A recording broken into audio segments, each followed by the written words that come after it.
Hey everybody, welcome to the Pera Community Monthly for the month of October. I'm just going to be pulling it up real quick. Okay, cool, here we are. All right, so a pretty good month for you guys. I'm sure you guys seen the article that we already posted. Comments are open if anybody wants to start commenting. I can answer them later in the show. But as always, we're going to have the highlights and insights, what's next, and then the open floor. So what we shipped this month. So we had the Swap V2 update. I'm sure most of you guys have seen it so far. So we redesigned everything inside the swap button. Essentially now you have a cleaner UI. We made it more clear that you can't have a bottom input currency. If you go to the settings toggle, you can switch to fiat currencies. So let's say you want to swap $100 worth of algo. You no longer need to know that rate anymore. You can just easily turn that thing on.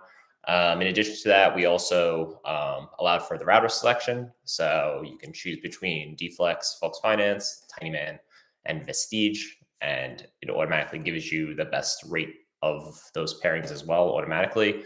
So that's great. And then we also have your swap history. So it's very easy for you to see your past swaps. Previously, this was very difficult. You would have to kind of know exactly what you did.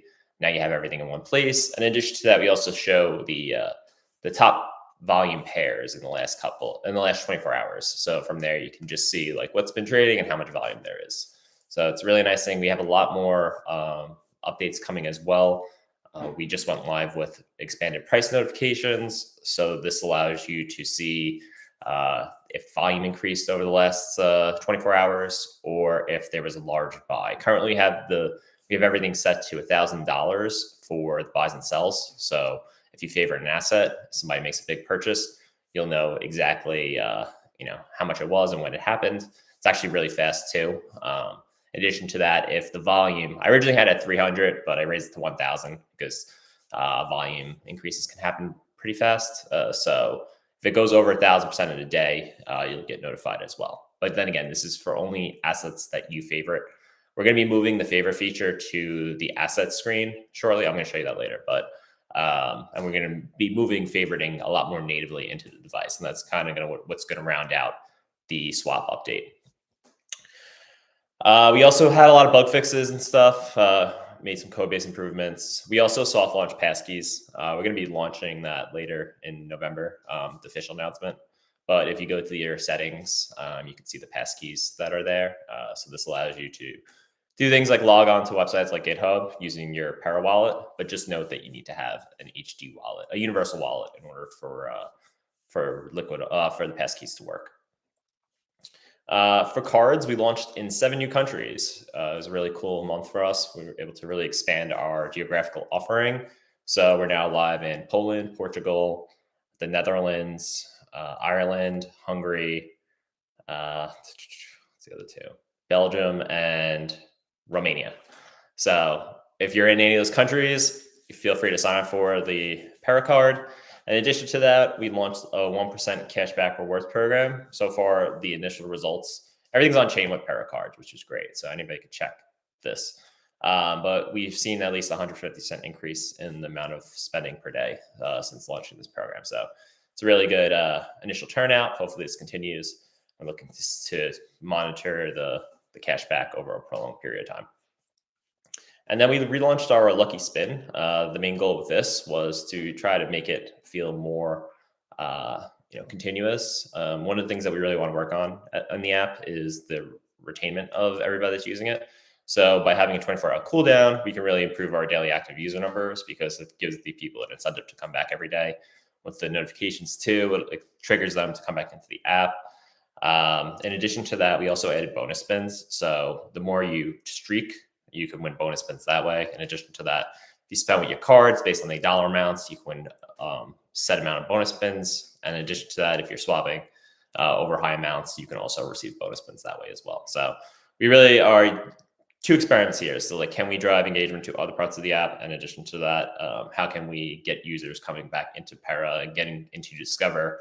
Because we feel like if we bring more people to Discover, it also increases the rate of the ecosystem being discovered, since it's all on the same page. So really hoping to drive as much traffic to the community as possible with this game. So what's next? So feature highlight, profit and loss. So this is again like what we're going to be doing for the remainder of the swap. So since we added the charts, our next goal is to have these little indicators that show you from, based on what your timeline is, what your increase in terms of the dollar amounts was, and then what the increase was percentage wise. So this would be on the portfolio screen, this would be on the account screen, and then this would also be on the asset screen. In addition to that, like on the markets page, you can see that we'll have the actual price of algo. So right now you have to go into Discover to see the actual chart of algo. This will bring everything more natively into the app itself. And as you can see here, there's a favorite button and then there is a notification bell. So this will allow you to favorite the asset and receive notifications right from the asset screen itself. So we really feel like this is going to be such a convenience issue, and it'll make a lot of the app feel a lot more native and keep everything a little bit more in one place.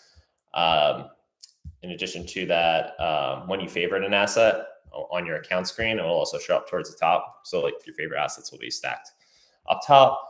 And then this is probably going to be a little further out, but we're also looking to improve the way that we display swap transactions in general. So we're looking to detect if it's a swap, show what you swapped to what, and then like how much you received at the end of it. So we're hoping to really expand the offerings of swap and just make the movement of ASAs in your wallet very easy, because a lot of the things that we care about is just kind of simplifying the whole blockchain experience down to something that potentially grandma could understand one day. So this is a good step in the right direction. And with these transactions too, like sends will have their own category, receives. Like, so we're looking to just break down transactions into more, human readable. We also made a really cool swap dashboard, which is cool. So it allows us to see like the total swap volume, successful swap count, swap sizes, standard deviations, number of swap addresses, abandonment rate. So it's really cool. In addition to that, like can break down like which providers are there and everything. So really looking forward to that. Upcoming priorities, we have liquid auth passkeys. So this is currently soft launched. You can use it on both iOS and Android. That's in settings under passkeys. Could use webauthn.io in order to access to test it out. It's probably one of the simplest sites, but you could try it with GitHub and things like that too. Multi-signature joint accounts. This is in progress. We're pretty far along on iOS. Android, it's a little further behind, but we're going to be releasing it in tandem anyway. So we're shooting for the end of the year to get this out. It was looking pretty on track right now, but we'll see. Wallet Connect and transaction display. So we have new designs. This goes along with what we were discussing earlier about the transaction list in the asset screen. When you're signing a transaction, we really want to break down like what's going to be happening for the end user. So, for example, if you're swapping and you're sending X amount of algo for Y amount of ASA, we really want to break it down instead of looking like transaction groups and make it confusing. We just want to say, hey, you're sending this, you're receiving this, show the balance impacts, and then from there, be able to let the user feel comfortable, operating on Algorand. And same thing with the Wallet Connect. There's just a more human readable way that we can do this. So we're just trying to make it as simple as possible. We're also working on an exchange swap integration. So this is it's going to be seen with our new on-ramp. So we're looking to improve our on-ramp experience in general. And with that, we'll be able to give the user more selection, have a better UX for the end user, but also integrate if you want to convert if you want to swap your Bitcoin to algo instead of just paying fiat to buy algo. This exchange swap integration will allow us to do that. In addition to that, you can swap for USDC. So there's a lot of new ways that we can help, bring potentially more liquidity into the ecosystem and allow people to have more freedom over the movement of their funds. So looking forward to that one. In addition to that, like right now, if you're from the US and you try to click on ramp, you're blocked. But having the exchange swap integration there allows you to at least like on ramp in some form or another. In addition to that, we're looking at virtual IBAN accounts as well.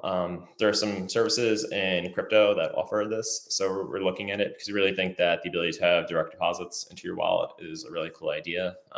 In addition to that, one of the biggest use cases right now for crypto are cross-border payments.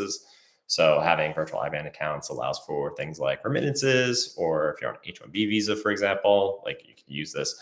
it's a very useful system, and it really will help a lot of the on-ramping to crypto that is kind of tough right now. So really looking forward to this one. And then a token minter. This is relatively low priority, but something that we want to do just to highlight the power of Algorand standard assets. They're so easy to make on Algo. Anybody can do them. They're super cheap. So I really want to kind of give that demo experience to anybody that's using Pera. All right, so there's an open floor. I don't see any comments or anything. I'll check Twitter real quick. Let's see if anybody's saying anything. If you have any comments, please just throw it into the chat.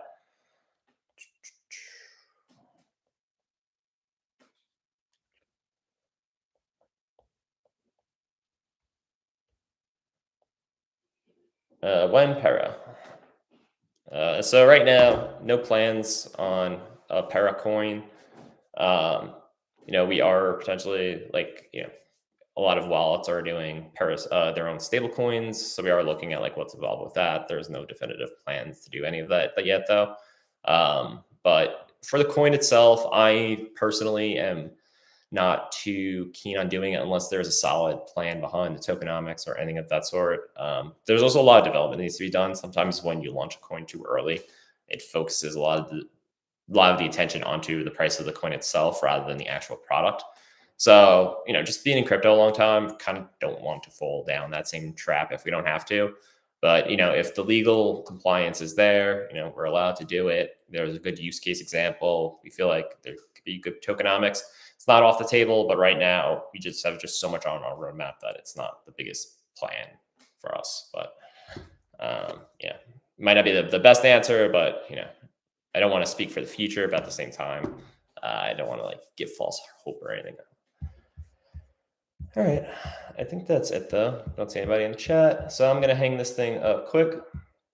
Thank you for watching this. If you're watching the replay, hope you enjoyed it. Join us next month, and always feel free to reach out to us at the Pera Wallet app, Twitter, or myself. I'm Loafpickle, LOAFPICKLE. Had to make sure I spelled that right. But yeah, see ya.